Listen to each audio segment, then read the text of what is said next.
Hello everyone, welcome to this video on CSAT 2024 strategy as well as the course detail. तो इस video में मैं बात करने वाला हूँ स्पेसिफिकली 3 इम्पॉर्टेंट चीज़ों पे। सबसे पहले I'd be breaking the CSAT for everyone। अगर कोई बिगनर भी है तो उसके लिए CSAT मैं पहले ब्रेक करने वाला हूँ कि इसका पैटर्न क्या रहता है, किस तरीके से क्वेश्चन पूछे जाते हैं, बेसिक पैटर्न बिल्कुल। Secondly I will be talking about कि आपका 2024 का स्ट्रैटेजी क्या होना चाहिए। ऑलराइट, ऑब्वियसली विथ जस्टिफिकेशन, मैं रीजंस भी दूंगा क्यों, और इसमें ही मैं बात करने वाला हूँ how can you attempt 42 to 47 questions out of the 80 questions. जैसे मैं 45 क्वेश्चंस को एक गुड अटेम्प्ट मानता हूँ, इस चीज़ पे मैं बात करूँगा क्यों। And third I will be talking about जो बहुत लोग पूछे जा रहे हैं कि आपका कोर्स कब आने वाला है, तो इस चीज़ में मैं बात करने वाला हूँ यहाँ पे। बट हाँ, एक चीज़ है, ये टोटली फ्री रहेगा, यूट्यूब पे रहेगा टोटली फ्री। तो इन 3 चीज़ पे ये वीडियो बनने वाला है। चलो शुरू करते हैं with the first one, that is understanding CSAT और the pattern of CSAT। So it consist of 3 major segments, RC, logical reasoning and QA and DI। ये 3 मेजर सेगमेंट है इसके। RC में आपसे रीडिंग कॉम्प्रिहेंशन बेस्ड क्वेश्चन पूछे जाते हैं और 80 क्वेश्चंस इन टोटल बनते हैं ये 3 सेगमेंट से। अब इन 80 क्वेश्चन के साथ क्या है, अगर मैं इनका ब्रेकअप देखूं कि ये 80 क्वेश्चंस इन 3 सेगमेंट में कैसे ब्रेक होते हैं, तो RC रफली कंसिस्ट ऑफ 25 to 27 क्वेश्चंस। तो ये काफ़ी इंपॉर्टेंट सेगमेंट है। इसके बाद जो भी बचता है, let's say around 53 to 55 questions, ये बनते हैं आपके 2 सेगमेंट से जो बच रहे हैं, that is LR logical reasoning और QA DI quantitative aptitude and data interpretation which is a part of QA। ये इनका ब्रेकअप है 80 क्वेश्चन का। अब इस 80 क्वेश्चंस के लिए आपको जो टाइम लिमिट दी जाती है दैट इज 2 आवर्स, और कोई सेक्शनल टाइमिंग नहीं है बिकॉज क्वेश्चन मिक्स होके आते हैं और pen and paper based exam है। तो ऐसा नहीं कि आपने एक सेगमेंट स्टार्ट करा और आप दूसरे सेगमेंट पे जा नहीं सकते, टोटली अप टू यू। आपको फर्स्ट क्वेश्चन अटेम्प्ट करना है, फिर आपको जाके 80th क्वेश्चन अटेम्प्ट करना है, आप कर सकते हो। तो 2 hours means we have 120 minutes, जिसमें मुझे क्या 80 से 80 क्वेश्चंस करने हैं? नहीं, बिल्कुल नहीं। आपको क्वालिफाई करने के लिए इन 80 क्वेश्चन में से, it's a qualifying paper, cut off based नहीं है, क्वालिफाइंग बेस्ड पेपर है। और क्वालिफाई करने के लिए आपको 33.33% स्कोर करना है, या रफली around 1/3 of 80 questions which is somewhere around 27 to 28 correct questions. मतलब अगर मैं बात करूं, अगर आपने 28 क्वेश्चन करेक्टली आंसर कर दिया तो आप क्वालिफाई कर जाते हो, एक भी रॉन्ग नहीं होना चाहिए। तो क्या ये मेरे लिए गुड अटेम्प्ट है? बिल्कुल भी नहीं। A good attempt would be somewhere in the range of 40 to 47 questions, और let's say 45 questions is a good attempt. कैसे? चलो इस पे बात करते हैं। फॉर एवरी करेक्ट क्वेश्चन आपको 2.5 मार्क्स अलॉट होते हैं and there is negative marking. तो अगर एक क्वेश्चन गलत होता है तो आपके 0.833 मार्क्स सबट्रैक्ट होंगे फॉर एवरी रॉन्ग आंसर। ये है पेपर पूरा, अगर मैं बात करूँ जस्ट। अब बात करते हैं how can you attempt these 45 questions with ease and understanding कि प्रीवियसली क्वेश्चंस किस तरीके से पूछे जा रहे हैं, इस पे बात करते हैं। तो RC में आप से 25 to 27 क्वेश्चन पूछे जाते हैं, पहले भी मैंने लिख दिया। LR और QA मिला के अराउंड 55 to 53 क्वेश्चंस। आप अगर मेरी मानो तो आपको सबसे पहले पेपर में जो 2 आवर्स हैं, कोशिश करना है कि with in 30 to 35 minutes, that is you would be attempting around 20 to 23 questions of RC। ये 100% कर लो, ट्रस्ट मी, इससे आपका पेपर बहुत आसानी से बनेगा। मैं आपको बताऊंगा कि RC को कैसे टैकल करना, how do you tackle reading comprehension based question, उस पर भी बात करेंगे। बट हाँ, एक गुड अटेम्प्ट में ये बहुत बड़ा फैक्टर है। अभी तक ऐसा प्रिपरेशन चल रहा था कि जिनको लगता है कि मेरे से RC नहीं बनेगा, वो बिल्कुल इसे नेग्लेक्ट करके चल रहे हैं और वो पूरी फोकस इस पे डाल रहे हैं। लेकिन बहुत बारी बहुत सारे स्टूडेंट्स को बेनिफिट भी करा है, बहुत सारे एस्पिरेंट्स को ये बेनिफिट करा है ये वाला स्ट्रैटेजी। देयरफॉर मैं ये आपसे भी शेयर कर रहा हूँ कि अगर आपने आरसी को प्रैक्टिस कर लिया, किस तरीके से करना है, क्या करना है, उस पर तो मैं बात करूँगा, बट हाँ, आपको ये दिमाग में रखना है कि आपको इससे 20 से 23 क्वेश्चंस अटेम्प्ट करने ही करने हैं। और अगर आप आरसी में 20 से 23 क्वेश्चंस अटेम्प्ट करने की कोशिश करोगे, that is easily doable with in 30 to 35 minutes with practice. अब मैं देखता हूँ मेरे पास टोटल 120 मिनट्स थे, जिनमें से मान लो 35 मिनट्स चले भी गए, तो मेरे पास रफली अराउंड 85 मिनट्स है, राइट।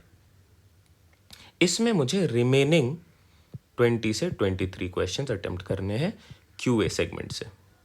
हाँ, इस बार का पेपर टफ था, मैं अग्री करता हूँ, लेकिन क्या इतना टफ था कि मैं 20 क्वेश्चन नहीं निकाल पा रहा हूँ?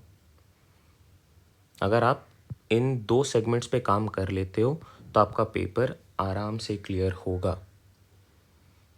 चलिए एक एग्जांपल लेते हैं कि इस बार का पेपर तो टफ था, बट मैं इस बार के पेपर से कुछ क्वेश्चंस यहाँ पे रख रहा हूँ सामने। आप देखो, पहला क्वेश्चन कोडिंग डिकोडिंग से, 0 is written as CHUR, how will player be written. ये कहीं ना कहीं सिंपलर एंड पे है। अगर आपको इस बेसिक 7, 13 और 11 की डिविजिबिलिटी पता है, जो अगर डिविजिबिलिटी का आप कोई भी क्लास करोगे तो वो बताता है ये बेसिक पैटर्न कि अगर ये इस फॉर्मेट पे है तो ये आराम से डिविजिबल होंगे, तो ये भी कॉन्सेप्ट बेस्ड है और ये एक गो में क्लियर होने वाला है, वैसा क्वेश्चन था ये। 3rd, 4th, 5th, 6th, 7th, ये कहीं ना कहीं सारे के सारे क्वेश्चंस आप देख सकते हो। ये आपके इस बार के पेपर में 2023 वाले पेपर में ये कुछ ऐसे क्वेश्चंस थे, एक आधे और भी थे जो ईजियर एंड पे थे। मैं यहाँ पे कहने की कोशिश कर रहा हूँ कि इनके लिए आपको ज़्यादा प्रैक्टिस करने की ज़रूरत नहीं है, ज़्यादा कॉन्सेप्ट की ज़रूरत नहीं है, और हर बार आपके पेपर में out of those 80 questions around 7 to 9 questions ऐसे इजी वाले रहते हैं। तो क्या आपको तैयारी नहीं करनी है? अगर ये इजी है, अगर आरसी भी आप बना ही ले रहे हो, तो आपका पेपर कहीं ना कहीं क्लियर हो रहा है, तो फिर इतनी मारामारी क्यों हो रही है? क्यों पेपर क्लियर नहीं हो रहा है? अब इस चीज़ को एड्रेस करते हैं। देखो यार, ये मैं अग्री कर रहा हूँ कि ये ईजी है, आपको भी ईजी है दिख रहा है, बट एग्ज़ाम सिनारियो में इन ईजी क्वेश्चंस को आइडेंटिफाई करना डिफ़िकल्ट हो जाता है, फर्स्ट थिंग। सेकेंडली, ये सारे एक साथ नहीं आते। ऐसा नहीं कि ये सारे इजी क्वेश्चन 1 to 7 नंबर्ड हैं। ये कहीं पे 53 नंबर पे होगा, ये कहीं पे 24th नंबर पे होगा, ये उसी जगह पे आपको शायद 30th नंबर पे मिले, ये शायद फर्स्ट क्वेश्चन हो। तो ये जम्बल्ड रहेंगे, ईजियर एंड वाले क्वेश्चन, डिफिकल्टी लेवल जिनका ईजी है। एग्जाम सिनारियो में क्योंकि आप एक डिफिकल्ट क्वेश्चन, एक ईजी क्वेश्चन को टैकल करोगे तो आप परेशान होगे, ये नॉर्मल है, सबके साथ होता है। तो इसलिए we tend to mark these questions differently as well. तो इसको टैकल करने का तरीका ये होगा मेरे हिसाब से, आप किसी भी एक कोर्स को फॉलो करो, मतलब आपको प्रैक्टिस करने की ज़रूरत है। आप जितना प्रैक्टिस करोगे, जितना आप टच में रहोगे क्वेश्चंस के, उतना आपके लिए इजी रहेगा। आप यूज टू हो क्वेश्चन सॉल्व करने के लिए, तो आपको परेशानी नहीं आने वाली है। तो सबसे पहली चीज़ है आपको प्रैक्टिस करना है, इसलिए आपको कोई ना कोई कोर्स स्टार्ट कर देना चाहिए। मैं ये नहीं बोल रहा हूँ कि आप मेरे कोर्स से ही पढ़ो, आपके ऊपर है, आपको जो समझ में आ रहा है जहाँ से भी।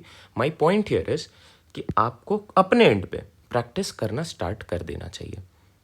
अगर आप मॉक्स लगाते हो, अगर आप इस स्ट्रैटेजी को फॉलो करते हो, वेयर इन आप जब भी मॉक लगा रहे हो, आप सबसे पहले उसके आरसी के सारे क्वेश्चंस को अटेम्प्ट करोगे विद इन 30 to 35 मिनट्स, और सारे क्वेश्चन नहीं, अराउंड 20 से 23 question out of the 25 to 27 question. उसके बाद आप क्वांट सेगमेंट में जाओगे, वहाँ पे भी आपको 20 से 23 क्वेश्चंस अटेम्प्ट करने हैं। अब मान लो मैं 25 क्वेश्चंस क्वांट्स वाले से करता हूँ, ठीक है। अब इसमें मैं टाइम भी ले रहा हूँ, लेट्स से 3 मिनट्स पर क्वेश्चन, तो भी मेरे 75 मिनट्स ही बन रहे हैं ना। और अर्लियर अगर मैं इस पर 35 मिनट्स और लगा रहा हूँ, तो मेरे पास अभी भी 10 मिनट बच रहे हैं। पॉइंट ये है कि आप चलो ये 45 क्वेश्चंस का अगर मैं एक ब्रैकेट रखता हूँ, जहाँ पे मैंने इस 45 क्वेश्चन में से चलो 10 क्वेश्चन गलत कर दिए, बाकी के 35 मैंने करेक्ट करे। मैं 45 अटेम्प्ट कर रहा हूँ, आपको पता है ब्रेकअप कैसे हो रहा है, आरसी और LRQA से मिला के ये इतने क्वेश्चन बन रहे हैं, 45 क्वेश्चन। 35 क्वेश्चन अगर मेरे सही हो रहे हैं, तो इनको मैं 2.5 से मल्टीप्लाई करूँगा। 10 क्वेश्चन गलत हो रहे हैं तो इनको मैं 0.833 से मल्टीप्लाई करके सब्ट्रैक्ट करूँगा, इनको मैं ऐड करूँगा। इसको अगर मैं ऐड करूँ तो दिस इज़ 87.5 मार्क्स। इसको अगर मैं देखूँ तो दिस इज़ 8.3 मार्क्स। सब्ट्रैक्ट भी कर दोगे तो भी आप 79 पॉइंट समथिंग पे हो, which is way above your cut off. Cut off आपके लिए आउट ऑफ 200 मार्क्स 66.66 मार्क्स है 200 मार्क्स में से, बिकॉज 1/3 ऑफ दिस। आप समझ पा रहे हो मैं क्या बोलने की कोशिश कर रहा हूँ? आपने यहाँ पे देखो 10 क्वेश्चन गलत करें, आप जो लिमिटेड अटेम्प्ट करो उसमें भी आपने 10 गलत कर दिए, उसके बाद भी आप कट ऑफ से बहुत ऊपर हो। ऐसा नहीं कि मार्जिनल बिल्कुल जा रहा है, आप देख सकते हो। तो हाँ, अब मुझे प्रैक्टिस करना है कि मैं कैसे 45 क्वेश्चंस को अटेम्प्ट कर पाऊँ। और मैं यार ये बार बार इस चीज़ पे, इससे पहले मैंने और भी स्ट्रैटेजीज बनाई थी, बट मैं इस पे इसलिए फोकस कर रहा हूँ क्योंकि ये ना हेल्प कर रहा है एक्चुअल में, एस्पिरेंट्स को ये हेल्प कर रहा है। जहाँ पे अगर वो आरसी के क्वेश्चंस को इमीडिएटली सॉल्व कर लेते हैं ना पेपर स्टार्ट होने टाइम पे ही, ऐसा नहीं कि वो कॉन्ट्स और आरसी मिला के सॉल्व कर रहे हैं, तो ये जल्दी बनता है और एक्यूरेटली बनता है। और आरसी अगर आप सॉल्व करने लग जाओ, जो टेंडेंसी है, जो अप्रोच रहेगा, जो चीज़ें आपको चाहिए to solve an RC question, वो सारी चीज़ें आपको फर्स्ट पेपर में भी तो हेल्प करने वाली है। तो ये काफ़ी इंपॉर्टेंट है। और ऐसा नहीं कि आप आरसी के लिए पढ़ रहे हो तो आपका कुछ और प्रिपेयर नहीं हो रहा, बिल्कुल प्रिपेयर हो रहा है। तो आप आरसी को नेग्लेक्ट मत करो। मेरे हिसाब से आप इसमें से 20 से 23 क्वेश्चन अटेम्प्ट करो, उसके बाद बाकी आप एलआर और क्यूए वाले से करो। चलो, मैं अब अपने कोर्स के बारे में बात कर रहा हूँ। आई होप ये स्ट्रैटेजी आपको क्लियर है। तो मैं अगर स्ट्रैटेजी को पॉइंटर वाइज लिखूँ तो दैट वुड बी कि आपने सबसे पहले आरसी अटेम्प्ट करना है, उसके बाद ऑफ एलआर और क्यूए को सॉल्व करोगे, रफली अराउंड 20 से 23 क्वेश्चन, इसमें भी 20 से 23 क्वेश्चन। इन टोटल आपका एम रहेगा 45 क्वेश्चन। इसमें से अब अगर आप 10 गलत भी करते हो, सिर्फ 35 क्वेश्चंस अगर आप सही करते हो तो भी आपका काम बन जाएगा आराम से। तो ये हमारे लिए स्ट्रैटेजी रहेगा। अब मैं बात करता हूँ हमारा कोर्स क्या रहने वाला है। कोर्स डिटेल्स पे अगर मैं बात करूँ तो कोर्स डिटेल में यार सबसे पहली चीज़ आने वाली है, क्योंकि अगर आप पेपर देखो तो क्यूए वाला सेगमेंट डोमिनेट करता है नंबर सिस्टम। और कहीं ना कहीं अगर आप, क्योंकि नंबर सिस्टम में बहुत सारे सेगमेंटेड टॉपिक्स हैं, बहुत सारे इसके सब टॉपिक्स हैं, जैसे यूनिट डिजिट हो गया, रिमाइंडर हो गया, डिविजिबिलिटी रूल हो गया, बेसिक्स ऑफ नंबर्स हो गया, एचसीएफ एलसीएम हो गया, बहुत सारे छोटे छोटे छोटे छोटे टॉपिक्स इससे बनते हैं। अगर आपने ये अच्छे से कर लिया ना, ट्रस्ट मी ऑन दिस, अगर आपका नंबर सिस्टम बहुत अच्छे से क्लियर है तो ये बाकी के क्वेश्चन में भी हेल्प करता है। तो अपने सबसे पहले जो मैं वीडियोस बनाऊंगा वो नंबर सिस्टम को आपको क्लियर करने की कोशिश करूंगा, जहाँ पे आप अगर नंबर सिस्टम पढ़ते हो, समझते हो, तो ये पार्ट आपका क्लियर हो जाएगा, जिससे आपके around in any paper 7 to 8 question तो हर साल पूछे जा रहे हैं नंबर सिस्टम से, और ये आगे भी दूसरे क्वेश्चन में एक्सटेंडेड हेल्प करता है। तो ये सबसे पहले अपने करने वाले हैं। इसके बाद जो रिमेनिंग अरिथमेटिक टॉपिक्स हैं उनको कवर करूँगा, जैसे परसेंटेज हो गया, प्रॉफिट एंड लॉस हो गया, compound interest, simple interest, time speed distance, time and work, सारे इन सब सारे टॉपिक्स को मैं कवर करूँगा। Third is permutation, combination, probability. तो इस ऑर्डर में मैं कोशिश करूँगा वीडियोस को रखने की। लेकिन हाँ, सबसे पहले मैं नंबर सिस्टम को पूरी तरीके से आपको कंप्लीट करवा दूंगा, जहाँ पे आप कोई भी क्वेश्चन हो तो आप आराम से उसे अटेम्प्ट करने की कोशिश कर सकते हो नंबर सिस्टम से। हाँ, इसके बाद जो दूसरा सेगमेंट बचता है that is LR. Logical reasoning के कुछ वीडियोस मेरे चैनल पे ऑलरेडी अपलोडेड हैं as part of logical reasoning segment. Playlist में आप देख सकते हो, logical reasoning for all competitive exam. उसमें मैंने स्लॉग्स, calendar, dice, cubes, coding decoding, blood relation, direction sense, calendar, बहुत सारे टॉपिक्स को कवर ऑलरेडी कर रखा है। डेटा सफिशिएंसी, एनालिटिकल पजल्स, तो आप एक बारी उनसे अपने एंड पे आप तैयारी कर सकते हो। एक बार जब ये क्यूए वाला सेगमेंट पूरी तरीके से कंप्लीट हो जाएगा तो मैं कुछ कोशिश करूँगा कि मैं लॉजिकल रीजनिंग पे भी वीडियोस बना दूँ। इसके बाद थर्ड सेगमेंट आरसी, इस पे मैं बात करने वाला हूँ कि कैसे टैकल करना है क्वेश्चंस को, क्या तरीका रहेगा, क्या अप्रोच रहेगा।